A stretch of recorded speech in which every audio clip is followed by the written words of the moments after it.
나를 위한 인생의 계획을 세우신 하나님이라는 주제로 우리 함께 말씀을 나누도록 하겠습니다. 여기 이런 책이 하나 있습니다. 쓸모없는 인생은 없다. 제가 이 책을 소개하려고 하는 것은 아니고요. 그냥 제목만 보시기 바랍니다. 자, 길가에 구르는 돌멩이도 다 의미가 있어서 거기 있다라는 말씀이, 그런 이야기가 있습니다. 하물며 하나님 앞에 우리 인생이 쓸모없는 인생은 당연히 없겠죠. 그래서 하나님께서는 모든 사람, 각 개인을 향해서 인생의 계획을 태초부터 세워놓으셨습니다. 그래서 내가 태어날 때는 이 사람을 통해서 무엇을 하고 또 이 한 인생을 어떻게 하나님께서 사랑하시는지 또 무엇을 이루시고자 하는지를 다 계획을 세워놓으셨다는 뜻입니다. 우리 시편 오늘 본문에 있는 말씀입니다. 다시 한번 볼게요. 내가 은밀한 데서 지음을 받고 땅의 깊은 곳에서 기이하게 지음을 받은 때에 나의 형체가 주의 앞에 숨기우지 못하였나이다. 내 형질이 이루기 전에 주의 눈이 보셨으며, 즉 내가 내 몸이 만들어지기도 전에 하나님은 나를 이미 뭐 하셨대요? 보셨대요. 그 다음에 나를 위하여 정한 날이 하나도 되기 전에 주의 책에 다 기록이 되었나이다. 그러니까 저는 이제 양력으로 하면 1964년 10월 13일 날 태어났거든요. 그럼 그게 이제 제가 시작한 날이잖아요. 그리고 마치는 날이 언제일지는 모르지만 그때로부터 하나님께서는 매 해마다 매일마다 나를 위하여 계획된 인생의 계획을 다 기록해 놓으셨다는 것입니다. 그죠?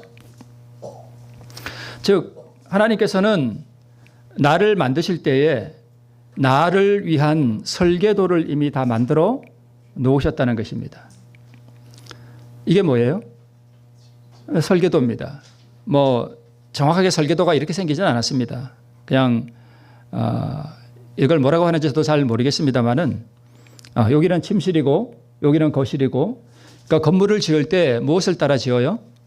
이렇게 설계도라고 하면 이 설계도를 따라서 이렇게 집을 짓습니다. 여기서 여기까지는 길이가 얼마고 여기서 여기까지는 길이가 얼마고 이렇게 다 계획을 세워놓고 우리가 집을 짓습니다. 이렇게 안 하고 집을 짓는 것은 없습니다. 자, 우리 본교회 성경 주석 우리 시편 139편 16절 오늘 본문의 말씀에 대해서 주석을 하기를 이렇게 주석해 놨습니다. 마치 건축가가 그의 설계도를 그리고 새 집을 위한 품목들을 준비하는 것처럼 하나님은 각 개인이 세상에 태어나기도 전에 그가 어떤 사람이 될 것인지 뭐 하신대요? 계획하신다. 그가 하나님의 청사진을 따르느냐 그렇지 않느냐를 결정하는 것은 누구에게 주어져 있대요? 개인에게 주어져 있다. 자, 하나님께서는 이렇게 각 개인을 위한 설계도를 이렇게 준비해 놓으시는데 하나님께서는 이렇게 따라서 우리를 계획하셨는데 우리가 이것을 어떻게 할 수 있어요? 망칠 수 있다는 것입니다. 이게 그런 뜻이 여기 푸른 글씨 안에 있습니다. 자, 요셉이라고 하는 인물이 성경 창세기에 기록되어 있습니다. 요셉이 형제들에게 팔려서 애굽의 종으로 팔려갑니다. 솔직히 저는 이렇게 말씀을 드리면서도 하나님께서 어디서부터 어떻게까지 계획하셨고 하는지를 저도 잘 모릅니다. 하나님께서 이 10명의 이 형들을 이렇게 악하게 만드신 것은 아니죠. 그런데 하나님께서 이것을 내다보시고 이 요셉을 통하여 무엇을 이루고자 하실지를 이미 다 태초전에 계획해 놓으셨습니다. 그래서 창세기 45장 7절로 8절을 보면 요셉이 그것을 어느 정도 깨달은 것 같습니다. 이렇게 말합니다. 하나님이 큰 구원으로 당신들의 생명을 보존하고 당신들의 후손을 세상에 두시려고 나를 당신들 앞서 보내셨다라고 기록하고 있습니다. 자, 여기 이게 요셉의 말이긴 한데 이 요셉의 말 속에 보면 하나님의 무엇이 드러나는가 하면 요셉을 통해서 이루시고자 했던 하나님의 계획표가 드러나고 있습니다. 대명제는 이 형제들을 구원하고 또 기근에 빠진 애굽 백성들과 가나안 백성들을 이 기근으로부터 구원하고 이 애굽이라는 나라의 하나님이 누구인지를 드러내기 위한 하나님의 위대한 계획이 누구를 통해 드러나도록요? 요셉을 통해 드러나도록 그렇게 계획하셨습니다. 자, 첫 번째 하나님의 계획은 이 요셉의 가족들의 생명을 보존하기 위해서 또 이 요셉의 가족들을 통해서 이 하나님을 믿는 백성들의 그 후손을 이 세상에 두시려고 하나님께서 요셉을 이 가족들 앞서서 애굽으로 보내셨습니다. 그러니까 하나님의 계획이 요셉을 통해서 이루어진 것입니다. 그런데 이 계획이 이루어질 때 요셉이 행복했나요? 불행했나요? 불행했습니다. 그에게 고난이 왔습니다. 그에게 엄청난 마음의 고통이 이르러왔습니다. 그런데 그것이 하나님의 계획 속에 있었습니다. 자, 무엇을 통해서 이 1번과 2번 그리고 대명제를 이루시는가 하면 바로의 아비를 삼으시고, 그죠? 바로가 세계 대제국의 왕인데, 황제인데 그 아비를 삼는다는 것입니다. 그 온 집에 주를 삼고 애굽 온 땅의 치리자를 삼는 그 수단을 통해서 하나님께서 이것을 이루셨습니다. 이것이 요셉을 향한 하나님의 인생 계획이었습니다. 네. 애굽의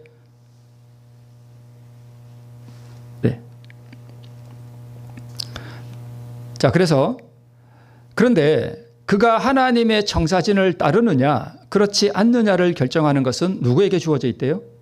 나에게 주어져 있습니다. 그래서 제가 오늘 여기 서 있고 오늘 내가 또 여기 앉아 있고 오늘 내가 또 세상에서 어떤 일을 하는 것이 태초에 하나님께서 나를 세상에 내실 때 계획해 놓으신 그 하나님의 뜻을 내가 지금 이루고 있는지 그렇지 않은지는 우리는 잘 모릅니다. 여기 파란 글씨에 의하면, 자, 요셉이 만약에 애굽에 팔려가는 것까지 하나님의 계획 속에 있었습니다. 그런데 보디발의 아내와의 관계를 우리가 다 이해하잖아요. 무슨 일이 있었는지. 그때 만약 요셉이 이 보디발의 아내와의 관계에서 죄를 범했다면 하나님의 뜻을 이루는 하나님의 그 계획, 그 청사진이 이루어졌을까요? 안 이루어집니다. 그렇지 않을까요? 네, 그렇습니다. 그랬다면 하나님께서 이 범죄한 요셉을 애굽의 바로의 주로 세울 수가 없었을 것입니다. 만약 요셉이 그 죄를 범하고 난 다음에 그가 진실로 깊이 회개했다면 하나님께서는 또 다른 어떤 길을 준비하셔서 그를 그렇게 했을지도 모르지만 우리는 모릅니다.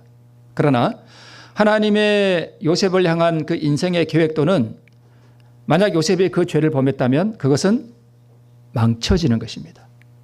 그 계획도를, 그 청사진을 요셉이 이렇게 지워버리는 것입니다. 또 이제 만약에 이 범죄를 하지 않고 이제 감옥에 갔습니다. 그런데 술 맡은 관원장의 꿈을 해석해 줬음에도 불구하고 너 나가면 나는 죄를 짓지 않았는데 이게 감옥에 왔다. 바로에게 나의 억울함을 좀 호소해달라고 부탁을 했는데 이 술 맡은 관원장이 그걸 잊어버렸습니다. 그러니까 배은망덕한 거죠. 그럼에도 불구하고 요셉은 그 감옥 안에서 2년 동안 인내했습니다. 때가 오기를 기다렸습니다. 만약 요셉이 이러한 인내의 삶을 살아내지 못했더라면 마찬가지로 요셉을 향한 하나님의 인생 계획도 다 어그러졌을 것입니다. 이 요셉의 생애를 통해서 우리가 배우고 보는 것은 우리를 향한 하나님의 그 인생을 향한 계획이 태초부터 세워져 있었는데 그 계획 속을 따라가느냐, 그 위대한 계획을 이루느냐, 그래서 내가 정말 하나님 앞에 복받은 인생이 되느냐 못 되느냐는 누가 결정해요? 내가 결정합니다. 네. 자, 루스벨이 타락하도록 하나님께서는 계획하지 않으셨습니다. 당연하죠. 네. 에서가 장자의 축복을 잃도록 하나님께서 계획하지는 않으셨습니다. 만약 에서가 태어나서 그 성품이 하나님의 뜻을 이룰 수 있는 그러한 성품을 가졌더라면 성경의 역사는 달라졌을 것입니다. 그런데 에서를 향한 하나님의 이 계획이 무엇이었는지 우리는 잘 모릅니다. 잘 몰라요. 에서가 만약에 하나님 앞에 정말 순종하는 인생이었다면 하나님께서는 에서를 통해서 뭔가 큰 역사를 이루셨을 것입니다. 에서는 하나님의 계획을 무산시켰습니다. 그리고 스스로 다른 길로 갔습니다. 하나님께서는 제자였던 이 예수님의 제자가 예수님을 배반하도록 계획하지는 않으셨습니다. 그런데 이 유다를 통해서 하나님께서 계획하신 그 인생이 그 청사진이 얼마나 위대했을까 우리 상상해 볼 수 있습니다. 그죠? 하나님께서는 이 제자 유다를 통해서 어떤 일을 이루시려고 그를 세상에 내셨을까? 우리는 잘 모르지만 아마 위대한 청사진을 하나님께서는 가지고 계셨을 것입니다. 그런데 유다는 그 하나님의 계획을 자기 스스로 다 망쳐버렸습니다. 자, 사울 왕과 이스라엘을 향한 하나님의 계획은 또 우리가 모릅니다. 만약 사울이 정말 위대하게 계획된 하나님의 그 계획표를 인식하고 그가 정말 하나님 앞에 충성했더라면 다윗은 없을 수도 있습니다. 우리의 성경이 있잖아요. 하나님께서는 사울을 통해서 위대한 어떤 계획을 세우셨던 것 같습니다. 그런데 사울이 그 하나님의 청사진을 망가뜨리자 하나님께서는 또 다른 계획을 세우셨던 것으로 보입니다. 그래서 사울이 만약에 충성했더라면 다윗의 왕조는 나오지 않고요. 사울의 아들이었던 요나단이 만약에 왕이 됐더라면 요나단의 성품이 정말 훌륭한 사람이었거든요. 이 요나단을 통해서 하나님께서는 위대한 계획을 또 세우셨을지도 이루셨을지도 우리가 모르는 일입니다. 자, 1978년 1월 29일 기도록에 이런 글이 있습니다. 인간은 한 목적을 위하여 창조되었다. 목적을 위하여 창조됐는데 계획이 없겠습니까? 그죠? 계획이 있죠. 하나님께서는 불규칙적으로 아무렇게나 일하지 않으십니다. 모든 천연계가 이것을 입증합니다. 풀들이 자라고 나무가 자라는 것에도 놀라운 질서와 규칙이 있습니다. 하나님의 우주의 충만한 동일성과 조화와 질서와 계획을 바라보십시오. 모든 행성들은 자신들이 돌아야 할 궤도를 가지고 있고 그 궤도를 따라서 정확한 시간과 질서를 가지고 돌아가고 있습니다. 그것은 실제적으로 분명합니다. 우리는 참새 한 마리가 떨어지는 것도 아시고 우리의 머리털까지도 세시는 하나님을 섬기고 있는데 그분께서 우리의 생애를 위한 계획이 없다는 사실을 납득시키고자 애쓸 필요가 없습니다. 맨 밑에 붉은 글씨는 무슨 뜻이냐 하면 하나님께서 이렇게 계획을 따라서 이렇게 일하시는 그분이 우리의 생애를 위한 계획이 없다는 것은 상상할 수 없다 그 뜻입니다. 즉 우리를 향한 하나님의 계획이 다 각자마다 세워져 있었다는 사실입니다. 자, 예레미야 1장 5절을 보면 하나님께서 예레미야에게 그를 부르실 때 이렇게 말씀하십니다. 내가 너를 복중에 짓기 전에 너를 이미 뭐 했다고요? 너 알았다. 그러니까 내가 태어나기도 전에 하나님은 이미 예레미야를 다 보시고 그를 아셨다는 것입니다. 너가 태에서 나오기도 전에 너를 이미 뭐 했고요? 구별하였고 너를 열방의 선지자로 세웠다라고 말씀하고 있습니다. 예레미야가 아직 만들어지기도 전에 그 오래 전에 하나님께서는 예레미야를 이미 다 그의 마음속에 품으시고 그를 따로 이렇게 구별해내시고 이 예레미야를 뭘로 세웠다고요? 열방의 선지자로 세웠다. 즉 이 한 예레미야라고 하는 한 인생을 하나님께서는 이미 오래전에 태초에 너는 앞으로 나의 선지자야 하고 계획을 딱 세워 놓으셨다는 것입니다. 선지자 예레미야입니다.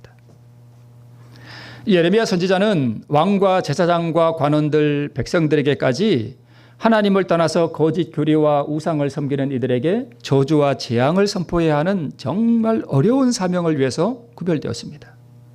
그래서 예레미야는 온 나라의 저주의 표적이 됐습니다. 예레미야는 늘 울었습니다. 그리고 사는 게 너무 힘들었어요. 인간적으로 말하면. 근데 하나님께서 예레미야를 이렇게 그의 인생을 이렇게 계획해 놓으셨습니다. 너는 많이 울어야 돼. 너는 사는 게 좀 힘들 거야. 이렇게 계획해 놓으셨습니다. 좀 억울하지 않나요? 왜 내 인생을 이렇게 억울하게, 이렇게 나는 왜 태어나서 이렇게 울어야 합니까? 하나님. 이렇게 좀 원망할 수도 있을 수 있는데요. 그래서 예레미야 4장에 보면 예레미야는 슬프고 아프다 이렇게 말합니다. 내 마음이 너무 슬프다. 내 마음이 너무 아프다. 내 마음속이 아프고 내 마음이 너무 답답하다. 그래서 잠잠할 수 없다. 왜냐하면 내가 사랑하는 내 조국 이 이스라엘이 앞으로 뭐 될 것 같아요? 멸망할 것 같아. 그러니까 너무 고통스러운 거예요.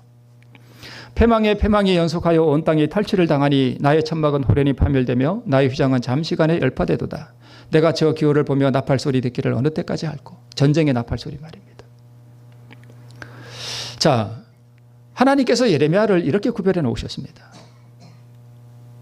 어떻게 보면 예레미야의 그 개인적인 입장에서 보면 참 어떻게 보면 불행한 인생이에요. 그죠?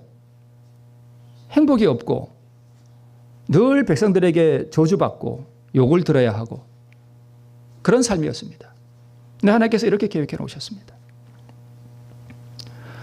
즐거운 죄악의 낙을 누림보다 하나님의 마음을 나눌 수 있는 이 고난의 길이 생명의 길이요 복된 길이었습니다.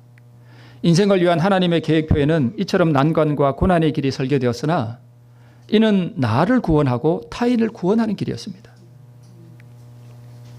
이것을 위해서 하나님께서는 예레미야를 그렇게 구별해 놓았습니다.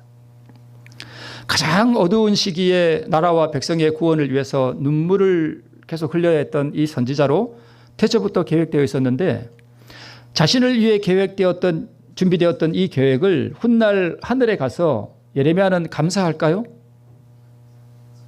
너무 감사할 것 같아요. 그렇지 않을까요? 내가 그때 이 땅에서는 정말 눈물과 고난의 세월을 보냈지만 나를 그렇게 구별해 놓고 내 인생을 그렇게 설계하신 그 하나님께 예레미야가 얼마나 감사할까요?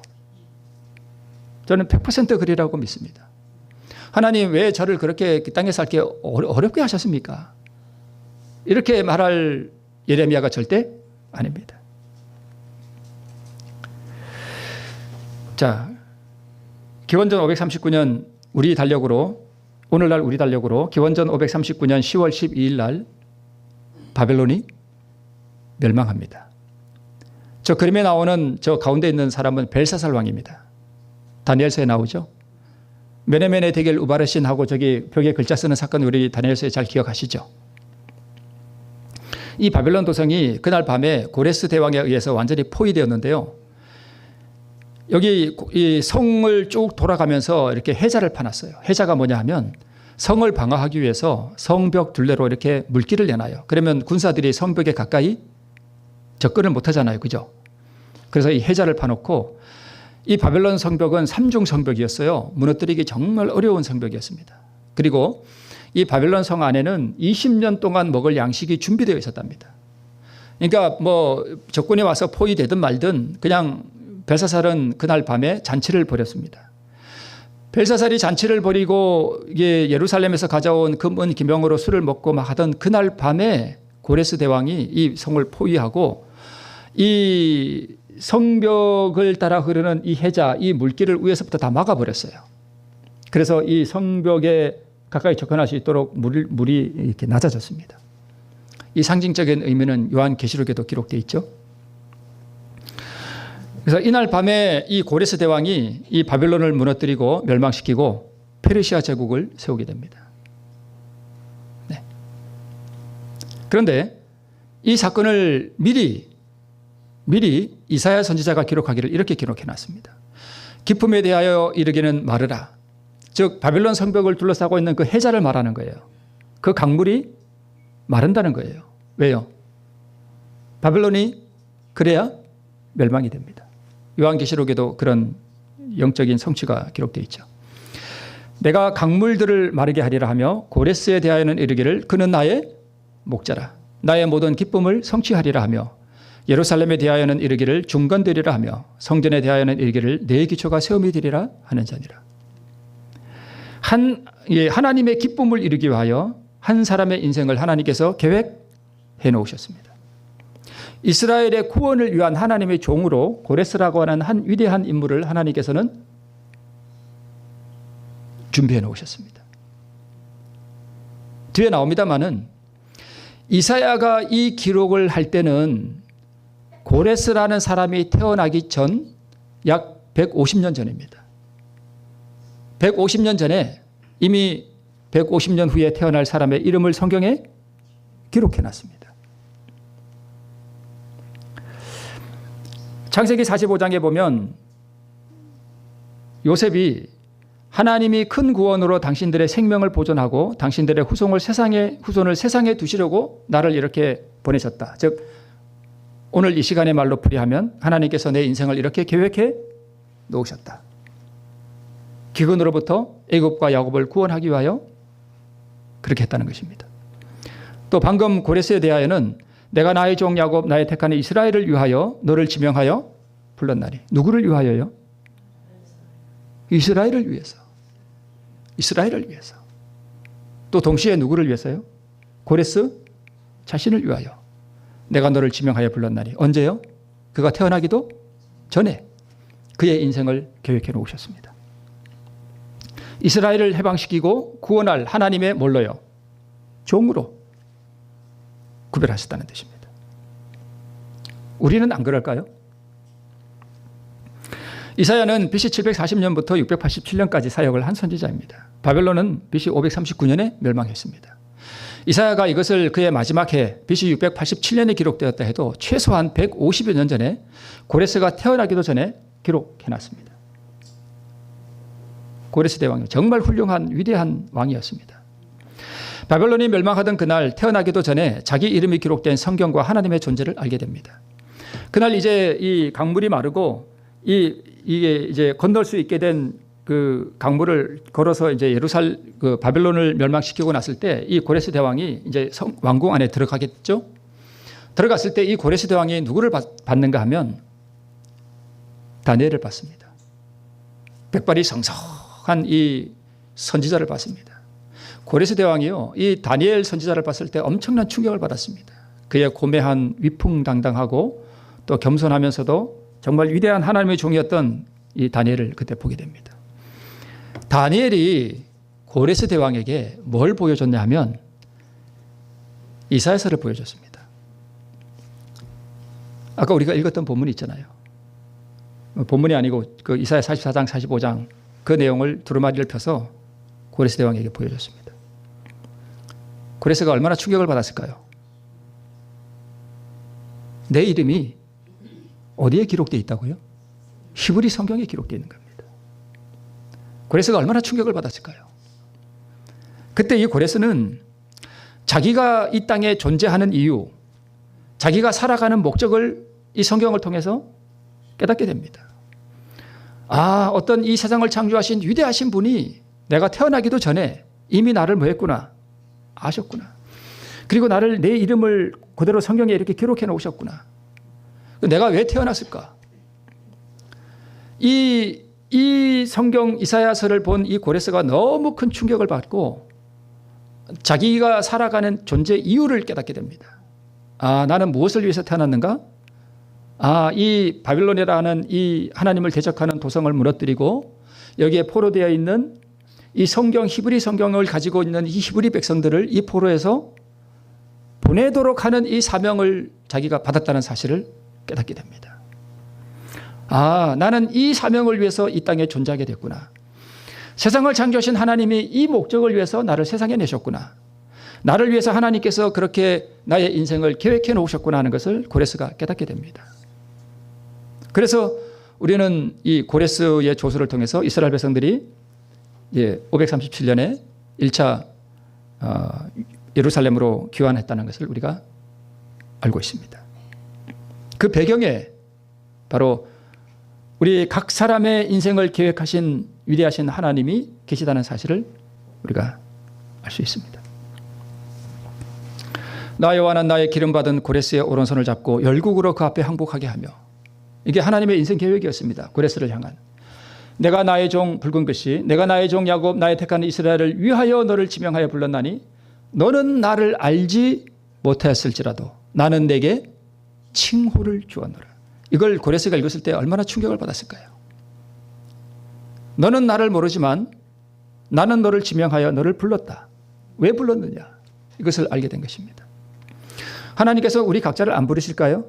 우리가 아무리 미천할지라도, 우리가 세상에서 아무리 우리를 알아주는 사람이 없을지라도 하나님께서는 우리를 이미 지명하여 부르시고 우리를 다 아신다는 사실입니다. 그리고 고레스 같은 위대한 사람뿐만 아니라 이 땅에 미천한 사람도 각자 하나님께서 부르신 이유와 목적이 있다는 것입니다. 자, 여기 이 지도를 보면 여기 파란 원이 북방 이스라엘이고요. 그 밑에 붉은 것은 블레셋 나라고, 그 바로 옆에가 남왕국 유다입니다. 그리고 이제 암몬, 모압, 에돔 이렇게 나라들이 우리 잘 아는 나라들이죠, 성경에. 그죠? 그리고 저 위에 붉은 원 안에 무슨 나라가 있어요? 아람이라는 나라가 있습니다. 자, 근데 이 아람이라는 나라와 북방 이스라엘이 한번 전쟁을 벌였을 때 한번 이 전쟁을 통해서 그 아합 왕이 전사를 합니다. 그 이후에 이 아람 나라가 가끔 이렇게 북방 이스라엘 나라를 바로 옆에 있으니까 쳐들어와서 포로들을 잡아가고 그랬습니다. 근데 누가 잡혀갔는가 하면 한 소녀가 전쟁 포로로 붙잡혀갑니다.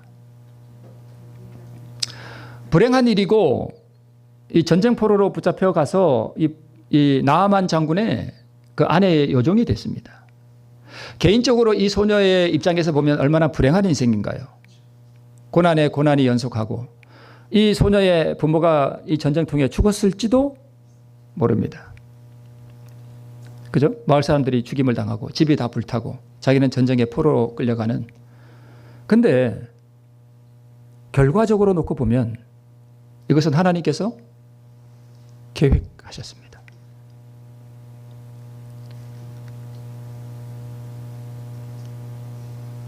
누구를 구원하기 위해서요? 나아만을 구원하기 위해서. 그리고 오늘 우리를 위해서. 집에서 멀리 떨어져 노예 생활을 하는 이 작은 소녀는 그럼에도 불구하고 하나님의 증인으로서, 얘야, 그러니까 이제 하나님께서 태초에 계획하실 때, 얘야, 너의 삶은 고난이 연속할 거야. 어려움이 닥치고 너는 전쟁의 포로로 갈지도 갈 거야. 그러나 너는 나의 뜻을 이루고 나의 증인으로서 거기에 보내지는 거야. 하나님께서 이스라엘을 당신의 백성으로 선택하신 목적을 무의식 중에 성취하였다. 우리도 마찬가지죠.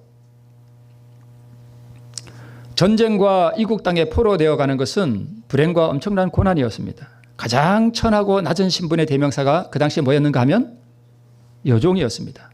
더 이상 낮아질 데가 없는 게 여종이라는 지위입니다. 그런데 하나님께서는 이 이름 없는 한 소녀를 그 가장 낮은 곳, 이 여종이라는 위치에 처하게 하시고, 거기서 하나님께서 이 한 이름 없는 소녀를 향한 인생의 계획을 세워놓으셨습니다. 위대한 고레스뿐만 아니라 가장 밑바닥에 있는 이 한 여종을 향해서도 하나님께서는 뭘 세우셨다고요? 계획을 세우셨습니다. 나아만의 치유를 통해 전파된 하나님의 영광, 부모의 성실한 신앙교육과 믿음, 이 소녀의 부모가 정말 신앙을 잘 교육했습니다. 이 소녀를 우리가 그 선지자 왕에 보면 그렇게 잘 나오죠. 자, 치유를 받고 나아만이 돌아갔을 때에 이 나아만이 이 소녀를 어떻게 대우했을까요? 우리는 미루어 짐작해 볼 수 있습니다. 그렇죠? 계속 여종으로 있었을까요? 아니요. 집으로 보냈던가? 아니면 자기 딸처럼 여겼을 것입니다. 그 이후에 이 소녀를 향한 하나님의 계획이 무엇이었는지는 성경에 기록되어 있지 않습니다. 그러나 하나님의 뜻을 이루고 하나님의 증인으로 하나님의 그 위대한 계획을 이루는 그 청사진을 망가뜨리지 않은 이 소녀는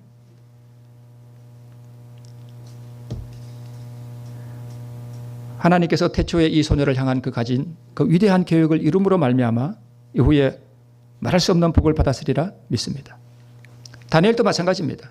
성경에 정말 위대한 인물이죠. 그런데 이 다니엘도요, 이 소녀와 마찬가지로 뭐였습니까? 전쟁 포로였습니다. 이방의 빛을 비추는 하나님의 계획표 안에 있었던 사람입니다. 바벨론의 황제를 변화시켜서 구원했습니다. 누구를요? 느부갓네살. 그리고 오래 살았죠. 이 다니엘은 고레스 대왕에게 나라가 바뀌고 이제 바벨론이 무너지고 페르시아 왕조가 들어섰을 때 이 고레스 대왕에게 또 하나님의 인생 계획서를 제시했습니다. 아까 말씀드린 대로 고레스에게 영감을 주고 유대 백성을 해방하는 위대한 이 하나님의 계획을 이루는 사람이었습니다. 우리가 잘 알죠. 이분이 누구신 것 같아요? 네, 팔남매 중에 막내였습니다. 9살에 이웃의 남자친구가 던진 돌을 맞았는데 코에 맞았어요. 그래가지고 3주 동안 혼수 상태에 있었습니다. 학교에 가서 공부를 못해요. 이게 호흡을 못해가지고 너무 고통스럽습니다. 학업을 배운 게 뭐 초등학교 조금 다니고 말았습니다. 연약한 자 중에 가장 연약한 사람이었습니다. 하나님께서는 이 사람을 통해서 오늘날 이 교회의 위대한 진리를 전하는 빛의 도구로 삼으셨습니다. 자, 그런데 제가 소두에서 말씀드렸듯이 하나님께서는 우리 각자를 통한 하나님의 그 위대한 인생 계획표를 가지고 있는데 자기 인생을 향한 하나님의 이 계획표를 거절한 사람들이 많습니다. 있습니다. 그리고 우리 삶을 이렇게 돌아보면 우리를 향한 하나님의 그 계획대로 살아가는 사람은 거의 없는 것 같습니다. 하나님께서는 이 마지막 교회에 이 그분의 진리를 주실 사람으로 처음부터 화이트를 부른 게 아니었습니다. 누구를 불렀는가 하면 윌리엄 포이라고 하는 한 호녀라를 불렀습니다. 1842년에 보스턴에서 하나님께서 이 사람에게 계시를 주셨습니다. 하늘의 상급이 어떤 것이며 죄인이 어떤 형벌을 받는가에 대한 계시를 주셨는데 3개월 동안 이 윌리엄 포이가 이 하나님께로부터 받은 계시를 전했어요.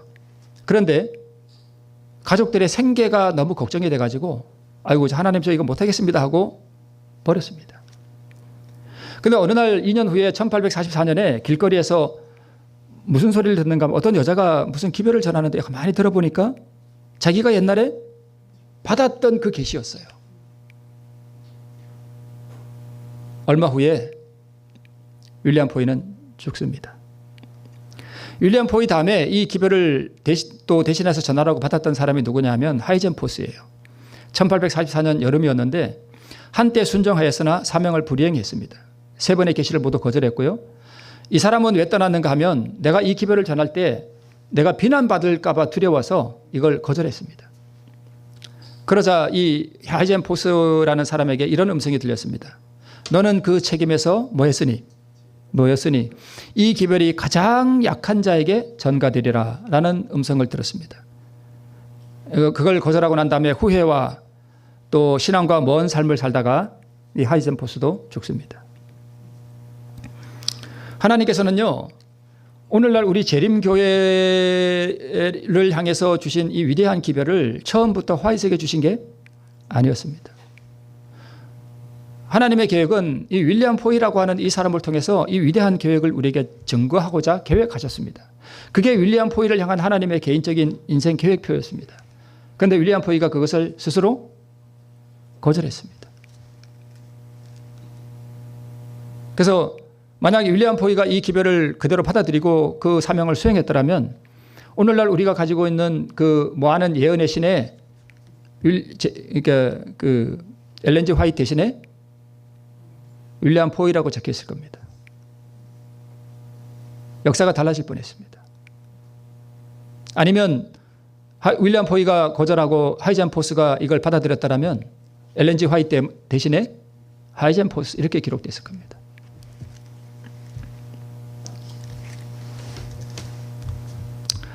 각 사람은 실물교훈에 있는 말씀입니다. 각 사람은 하늘의 영원한 경륜 속에서 각자가 차지할 뭘 가지고 있대요?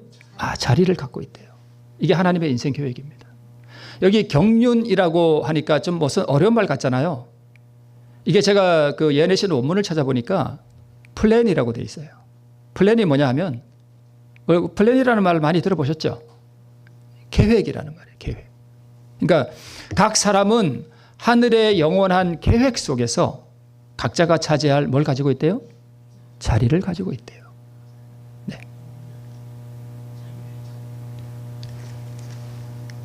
그러니까 각 사람을 향한 하나님의 그 인생의 계획표가 있다는 것입니다. 히브리 소녀는 또 요셉은 그 계획 속에 뭐가 포함되어 있었어요? 노예, 또 포로, 또 총리가 되는 이런 계획들이 다 있었습니다. 그런데 다행스럽게도 요셉은 이 하나님의 계획을 망가뜨리지 않았습니다. 예수님은 말할 것도 없죠. 이에 내가 말하기를 하나님이여 보시옵소서 두루마리 책에 나를 가리켜 기록한 것과 같이 하나님의 뜻을 행하러 왔나이다 하시니라. 두말할 필요도 없습니다. 자, 치료봉사에 있는 말씀입니다. 예수님께서 지상에 계실 때 그의 생애는 자기 자신을 위해서 아무런 계획도 세우지 않으셨다. 그분께서는 자신을 위해 세우신 하나님의 계획을 받아들이고 예수님이 계획을 안 세우시고요. 누가 계획을 세우셨대요? 아버지 하나님께서 계획을 세우시고 날마다 그것을 받아들이시고 매일매일 아버지께서는 그의 계획들을 펼쳐 보여주셨다. 예수님이 새벽 기도를 하신 이유가 이거예요. 하나님 아버지, 오늘 저를 향한 하나님의 아버지 하나님의 인생 계획표는 무엇입니까? 제가 오늘 어디를 가야 합니까? 제가 오늘 누구를 만나야 합니까? 너는 오늘 수거라고 하는 곳에 가서 물을 떨어 나오는 한 여인을 만나거라. 매일 계시를 주셨어요. 매일. 하나님, 저는 오늘 누구를 만나야 합니까? 오늘 저기 니고데모라는 사람이 찾아올 거다. 그렇게 하셨다는 것입니다. 우리들이 그분께 우리의 발걸음을 맡길 때 그분께서는 우리의 발걸음을 인도해 주실 것이다. 이 인도가 뭐예요? 아까 말씀드린 그 하나님의 그 계획표대로 이끌어 주신다는 것입니다. 네. 자, 우리 하나님의 놀라운 은혜라고 하는 우리 그 책에 꽤 오래된 것입니다만 이렇게 기록되어 있습니다. 하나님께 온전히 굴복한 사람들만이 하나님께서 자기의 생애를 위해 마련하신 계획을 뭐 할 거다요? 발견할 것이다. 자, 하나님은 이렇게 계획을 세워놓으시고 얘야 이게 너 자신을 구원하고 타인을 행복하게 하고 구원하는 나의 인생 계획표야. 우리 이쪽으로 가자. 그런데 싫어요. 그러면 할 수 없잖아요. 그죠? 윌리엄 포이나 하이젠포스 같이 싫습니다. 그러면 할 수 없습니다. 나아만의 아내의 그 여종 요셉, 고레스 대왕, 예레미야 이런 사람들, 예레미야는 아나돗 출신이에요. 이 아나돗이 어떤 곳이냐면 그 예루살렘에서 북서쪽으로 한 20km 떨어진 가까운 곳이거든요. 근데 이 아나돗은요, 옛날에 그 아비아델이라는 제사장이 파면되고 쫓겨갔던 곳이 아나돗이에요. 그래서 몰락한 제사장 가문들이 사는 곳이 바로 아나돗이에요. 그러니까 이 예레미야는 몰락한 제사장 가문의 그 후손이에요. 그러니까 이 변방에 이름 없는 이 예레미야라고 하는 참 그런 사람을 이렇게 향해서도 하나님께서 인생의 계획을 세워놓으시고 그를 위대하게 쓰셨다는 것입니다. 가장 미천한 인생을 향한 위대한 하나님의 인생 계획. 내가 오늘 가장 미천한 곳에 있을지라도, 내가 사람들이 알아주지 않는 미천한 일을 할지라도 그 일을 통해서 나를 굴복시킬 때 하나님께서 나를 위하여 캐우신 그 위대한 인생 계획이 이루어질 때 우리가 하늘에 가면 뭐라고 말씀하실까요? 잘하였도다 착하고 충성된 종아, 정말 잘했다. 자신과 이웃을 구원하기 위해서 요종, 요셉, 다니엘, 고레스, 예레미야 이 모든 사람들이 그 하나님의 계획표를 위대하게 이루었습니다. 자, 그런데 얼마 전에 참 가슴 아픈 일이 그 공항에서 있었죠. 그러면 그것도 하나님이 계획하셨는가? 그 불가해한 고난의 섭리를 우리는 이해할 수 없습니다. 잘 모릅니다. 저도 잘 모릅니다.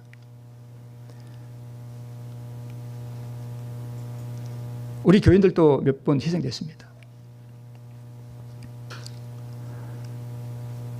왜 그런지 저도 모릅니다. 우리 증언복음 3권 390쪽에 이런 말씀이 있습니다. 그리스도께서는 그의 구속받은 자들을 생명수 강가로 인도하시어 그들에게 이 세상에서 저희를 당황하게 하였던 모든 일을 뭐 해주실 거래요? 설명해 주실 것이다. 하나님, 저는 왜 그때 사고로 제가 죽어야 했습니까? 만약에 그렇게 묻는다면 지금은 우리가 이해할 수 없어요. 왜 그런 일이 있어야 하는지. 그때 하나님께서 그 고난의 섭리를 다 설명해 주실 것입니다. 하나님, 저는 왜 전쟁포로가 되어서 그렇게 이국 땅의 여종의 아내가 되어야 했습니까? 그 여종이 아마 묻지 않을까요? 그때 하나님께서 자상하게 그 여종이었던 그 소녀에게 그 고난의 섭리를 자세하게 설명해 주실 때에 이 소녀가 얼마나 행복해 할까요? 비록 그때는 고난스러웠지만 은혜의 신비들이 그들 앞에 열리게 될 것이다. 저희의 제한된 마음으로는 오직 혼란과 깨어진 목적만 보였던 그곳에서 그들은 가장 완전하고 아름다운 조화를 보게 될 것이다. 이제 마치면서 그곳에서 예수께서는 하나님의 보좌에서 흘러나오는 생명강가로 우리를 인도하시고 우리의 품성을 완성시키기 위하여 이 땅에서 우리로 겪게 하신 그 어두운 섭리들을 또 뭐 해주신대요? 설명해 주실 것이다. 우리 하나님의 인생 계획표에는 좋은 일만 있는 것이 아닙니다. 때로는 내가 아주 비천한 일을 해야 하고 때로는 사람들에게 저주의 표적이 되어야 하기도 하고 전쟁포로로 끌려가야 하기도 하고 하는 그러한 고난이 우리를 따라올지도 모르지만 그 모든 일들을 통해서 하나님께서는 나를 향한 하나님의 위대한 인생 계획표를 이루시고 계신다는 사실입니다. 저는 오늘 이제 교회정원 1권에 또 이런 말씀이 있네요. 만일 그대가 그분의 섭리의 길을 따라가고 이 섭리의 길이 꼭 뭐예요? 그분의 계획표죠. 섭리의 길을 따라가고 그대 자신을 마음을 다하여 완전히 거룩하게 하고 육과 영의 온갖 더러운 길에서 그대 자신을 정결하게 하고 하나님을 두려워하는 중에 거룩함을 이룰 것 같으면 주님께서는 그대를 그분의 사업에 사용하고자 계획하신다. 태초부터 계획하셨고 또 사람의 상황에 따라서 새롭게 계획을 하시기도 하신다는 사실을 우리는 미루어 짐작해 볼 수 있습니다. 오늘 새해 첫날 안식일입니다. 2025년 이 한 해 동안 하나님께서는 우리를 위한 또 계획표를 가지고 계실 줄로 믿습니다. 오늘 교회정원 1권에 있는 말씀처럼 이 하나님의 섭리의 길을 나를 굴복시키고 그것이 고난의 길일지라도 가장 비천한 일일지라도 이 섭리의 길을 따라가고 그 가운데서 내가 최선을 다할 때에 나를 거룩하게 하고 나를 정결케 하는 일에 또 주님의 그 길을 따라간다면 하나님께서 나를 향하여 가지고 계신 그 위대한 인생의 계획이 이루어질 때 나를 구원할 뿐만 아니라 다른 사람들도 구원하게 되는 이 놀라운 역사가 이 한 해를 통하여 충만하게 우리에게 이루어지기를 바라면서 말씀을 드립니다. 아멘.